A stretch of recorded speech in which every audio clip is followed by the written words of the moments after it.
Hello बच्चों, आज हम पढ़ने जा रहे हैं क्लास 6 का chapter number 1 English. Bihar board से है ये। माई मदर मतलब मेरी माँ। तो यहाँ पे वॉर्मर में कुछ क्वेश्चन दिया हुआ है, जैसे कि when ever in trouble. Trouble मतलब परेशानी, परेशानी और पेन। और का मतलब होता है या, पेन मतलब होता है दर्द। वेन एवर का मतलब होता है जब कभी भी। आप वर्ड मीनिंग को साथ साथ लिखते रहिए, जैसे मैं बता रही हूँ वीडियो को रोक के लिखते रहिए और अपनी बुक निकाल लीजिए, बुक में भी देखते रहिए, देख देख के पढ़ते रहिए। वर्ड मीनिंग बुक में भी लिख सकते हैं जैसे मैंने लिखी हैं, आपको दिख रही होंगी, नहीं तो कॉपी में भी अलग से लिख सकते हैं। चलिए, वेन एवर इन ट्रबल और पेन द वर्ड माँ कम्स नेचुरली टू अस। मतलब जब भी हम दर्द में या परेशानी में होते हैं, हमारे मुंह से माँ अपने आप ही निकल जाता है। नेचुरली का मतलब होता है अपने आप, प्राकृतिक रूप से निकल जाता है। Can you explain why it is so. क्या आप बता सकते हो कि ऐसा क्यों होता है। सो मतलब ऐसा। चलिए अब पोएम पढ़ते हैं। नाउ रीड मतलब पढ़ना एंड इंजॉय मतलब प्रसन्न होना दिस पोएम। अब हमें पढ़ना है और इंजॉय करना है इस पोएम को। Who set and washed my infant head when sleeping. Infant का मतलब होता है शिशु, छोटा बच्चा, एकदम शिशु जब होता है वो, छोटा बच्चे को बोलते हैं इन्फेंट। हेड मतलब सर, वॉश्ड मतलब देखना, सेट मतलब बैठना, व्हेन हु मतलब कौन, व्हेन मतलब जब, जब या कब। स्लीपिंग मतलब सो रहे हैं, क्रेडल मतलब पालना, जैसे ये पालना आप देख रहे हैं इस चित्र में, इसे बोलते हैं क्रेडल। बेड का मतलब तो जानते ही हैं, बिस्तर। एंड टीयर्स, टीयर्स का मतलब होता है आंसू, जो आंखों से आंसू निकलते हैं। ऑफ स्वीट अफेक्शन मतलब स्नेह, प्यार। सेड माई मदर, कह रहे हैं कि who set and washed my infant head, मतलब कि जब मैं छोटा था तो मेरा जो सर था वो कौन देखता था। When sleeping on my cradle bed, जब मैं पालने में सोता था। And tears of sweet affection said, और मेरे लिए कौन आंसू बहाता था। फिर यहाँ लिखा है माई मदर, तो कह रहा है मेरी माँ, मेरी माँ ये सब करती थी। आगे देखते हैं। व्हेन पेन, पेन मतलब दर्द, मैंने आपको बताया। एंड सिकनेस मतलब बीमारी। मेड मर्सी मतलब दया, जब मुझे कोई दर्द होता था या बीमारी होती थी। हु गेज्ड, गेज्ड मतलब देखना। अपॉन माई हैवी आई, जब हम बीमार होते तो हमारी आंखें भारी हो जाती हैं, तो कह रहे हैं कि जब मैं बीमार होता था या फिर मुझे कोई दर्द होता था तो कौन मेरी आंखों में देखता था, जो कि बीमारी के वक्त हैवी यानी भारी हो जाती थी।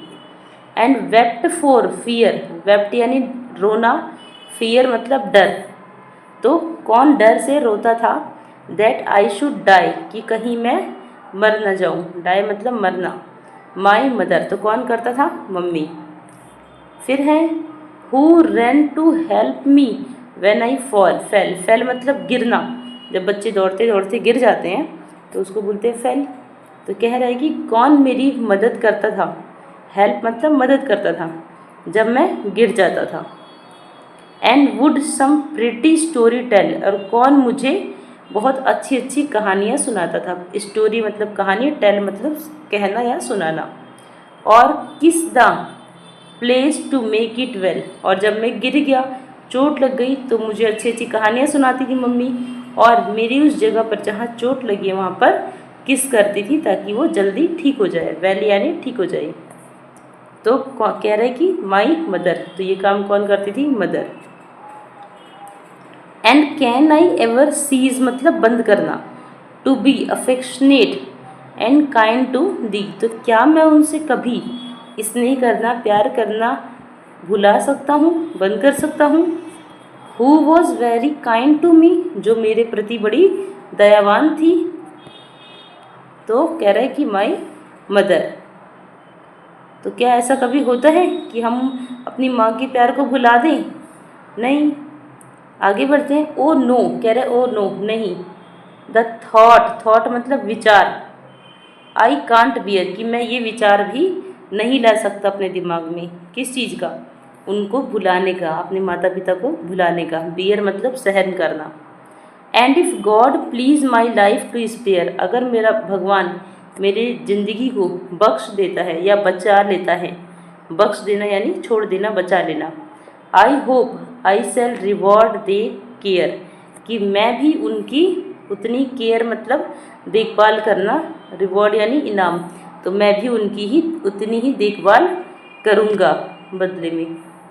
वेन दो आर्ट फीबल यानी कमज़ोर, ओल्ड मतलब बूढ़े, ग्रे मतलब भूरे, जब वे कमज़ोर हो जाएंगे, बूढ़े हो जाएंगे और भूरे हो जाएंगे। भूरे मतलब शरीर का रंग हल्का पड़ जाना। माई हेल्दी आर्म्स, हेल्दी मतलब स्वस्थ, आर्म यानी बाहें, जो हाथ होते हैं, बाजू, बाह, वो जो होंगी उन्हें थाम लेंगी। किसको? माता पिता को। And I shall soothe thy pains away, और मैं उनका दर्द दूर कर दूंगा। तो फिर से यहाँ लिखा है माई मदर। ये पोएम लिखी गई है, एंड टेलर इसके राइटर हैं जिन्होंने लिखी हैं। इस पोएट ने ये पोएम लिखी है। ठीक है, आगे बढ़ेंगे। यहाँ पे वर्ड मीनिंग दी है। वॉच्ड मतलब देखा, निहारती थी यानी देखती थी, तो इसको हम लुक्ड और नोटिस्ड भी बोलते हैं। यहाँ पे लिखा है वॉच्ड को कैसे पढ़ना है, और इसका यहाँ हिंदी मीनिंग लिखा है, यहाँ पे इंग्लिश मीनिंग लिखा हुआ है। इन्फेंट मतलब शिशु या छोटा बच्चा, यंग बेबी यहाँ लिखा हुआ है। क्रेडल मतलब पालना, आ डिवाइस टू स्विंग, स्विंग मतलब झूला झुलाना, द बेबी एक ऐसा डिवाइस, एक ऐसी चीज़ जिससे हम बच्चे को झूला झुलाते हैं, उसे ही बोलते हैं क्रेडल मतलब पालना। सिकनेस यानी बीमारी, जिसको हम इलनेस भी कहते हैं। गेज मतलब ताकना या घूरना, जिसे हम स्टेयर भी कहते हैं, स्टेयर मतलब घूरना। और बिना आंखों को झपकाए, ब्लिंक यानी झपकाना, आंख झपकाना। विदाउट यानी बिना। चलिए, प्रेटी यानी सुंदर, ब्यूटीफुल। सीज यानी बंद करना, स्टॉप करना। बियर यानी सहन करना, टोलरेट। और फिर यहाँ दिए स्पेयर यानी बचाना, सरवाइव करना। फीबल यानी कमज़ोर, वीक। आगे बढ़ेंगे। क्वेश्चन आंसर में दिया हुआ है comprehension question answer. Think and tell, हमें सोचना है, बताना है। Who cares for the infants, infants मतलब शिशु यानी छोटा बच्चा, तो केयर मतलब देखभाल करना। तो छोटे बच्चे की देखभाल कौन करता है? तो यहाँ लिखा है द मदर, मदर करती है। क्योंकि बाकी इन सवालों के क्वेश्चन, इन तीनों सवालों के क्वेश्चन मैं यहाँ पे स्क्रीन पे लिख दूँगी, आप यहाँ से आंसर कर लीजिएगा, ठीक है, क्योंकि ये बड़े बड़े क्वेश्चन है। मैं आपको एक बार बता देती हूँ।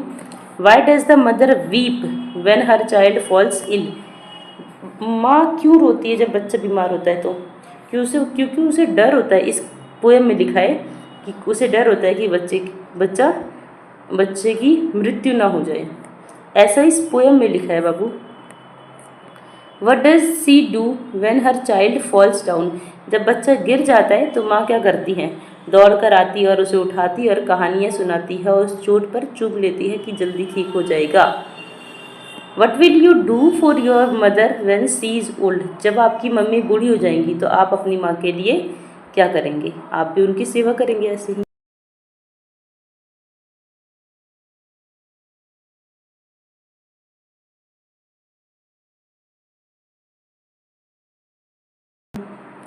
फिर दिया हुआ है यहाँ पे who wrote this poem, wrote मतलब लिखा, पोएम मतलब कविता, तो एन टेलर ने ये पोएम लिखी है।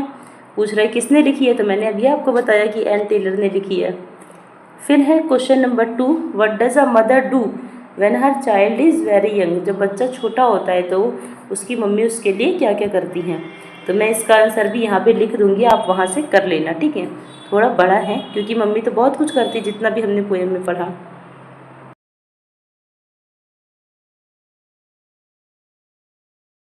The mother wept when her child was ill, मम्मी रोती हैं जब उसका बच्चा बीमार होता है। तो what fear did she have, उसे क्या डर है? फियर मतलब डर, इसका मतलब होता है डर, उसे क्या डर है? तो the mother had fear of losing child, बच्चे को खोने का डर है। लूजिंग यानी खोना, चाइल्ड बच्चे को खोने का डर होता है माँ के पास। खोना मतलब डेथ का। नेक्स्ट है हाउ कैन यू, इनके भी आंसर बड़े हैं तो मैं स्क्रीन पे लिख दूंगी, आप वहाँ से कर लीजिएगा, मैं समझा दे रही हूँ। How can you say that a mother loves her child very much, क्योंकि कह रहा है कि आप कैसे कह सकते हैं कि एक मम्मी जो है अपने बच्चे को बहुत प्यार करती है। हम कह सकते हैं क्योंकि हम देखते हैं कि जो मदर होती है वो हम अपने बच्चे के लिए हर काम करने को तैयार रहती है, जो काम दूसरा कोई नहीं कर सकता। आगे दिया why should we not be unkind to our mother. हमें अपनी माँ के प्रति दयालु रहना चाहिए, क्रूर नहीं होना चाहिए, यानी दयालुता बनाए रखनी चाहिए, क्रूर नहीं होना चाहिए। तो क्यों? क्योंकि हमारी माँ ने भी जब हम छोटे थे तो हमें भी बड़े प्यार से दया भाव से पाला था। अब हम बड़े हो गए तो अब हम उनका अनादर नहीं कर सकते हैं। Can you ever be unkind to your mother? Give reasons for your answer. क्या कभी आप भी अपनी माँ के साथ गलत व्यवहार किया है आपने, मतलब क्रूर हुए हैं, उन पर गुस्सा हुए हैं? अगर हुए हैं तो उसका कारण बताना है। Write any incident of your life which shows your mother's intimate affection towards you. ऐसा कोई इंसिडेंट, घटना लिखनी है जब आपने अपनी माँ का बहुत सारा प्यार देखा हो आपके लिए। तो जब हम बीमार होते हैं तभी माँ ऐसा प्यार करती हैं।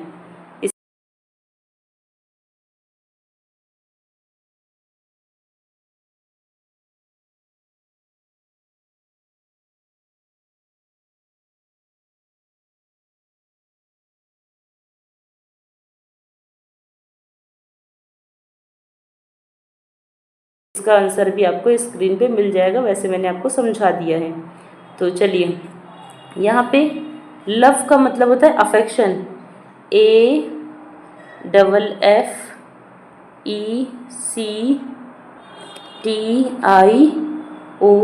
अफेक्शन लिख लीजिए पहले वाले कॉलम में। उसके बाद दूसरे में लिखना है इलनेस, इलनेस यानी बीमार, तो दूसरे में लिखेंगे सिकनेस, SICKNESS,